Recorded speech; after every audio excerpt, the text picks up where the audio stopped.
আসসালামু আলাইকুম সোহেল ভাই। ওয়ালাইকুম আসসালাম। ভাই কেমন আছেন? আলহামদুলিল্লাহ ভালো আছি ভাই। আপনি ভালো আছেন? আলহামদুলিল্লাহ। আমরা সবাই জানি যে আপনি একজন চৌকস ড্রাইভার। আপনার কাছে অনেক কিছু শেখার আছে এবং আমরা প্রতিনিয়ত শিখে যাচ্ছি। তো আপনার কাছে আজকে আমরা শিখতে চাচ্ছি যে ইঞ্জিন অতিরিক্ত গরম হওয়ার কারণটা কি, একটু জানাবেন প্লিজ। থ্যাংক ইউ ভাইয়া, সুন্দর একটা প্রশ্ন করার জন্য।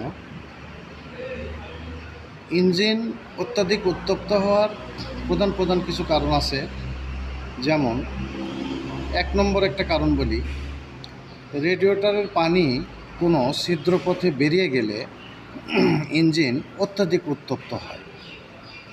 ২ নম্বর কারণ, ওয়াটার পাম্প অকেজো হইলে ইঞ্জিন অত্যধিক উত্তপ্ত হয়। ৩ নম্বর কারণ, হুস পাইপ ফেটে গেলে বা ফ্যান বেল্ট ছিঁড়ে গেলে ইঞ্জিন অত্যাধিক উত্তপ্ত হয়।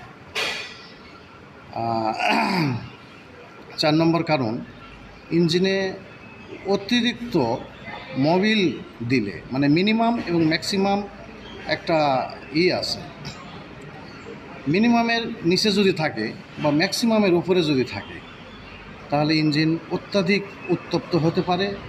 এবং চাকা যদি জাম থাকে, এইটার জন্য ইঞ্জিনে অতিরিক্ত প্রেশার করে ইঞ্জিন অত্যাধিক উত্তপ্ত হতে পারে।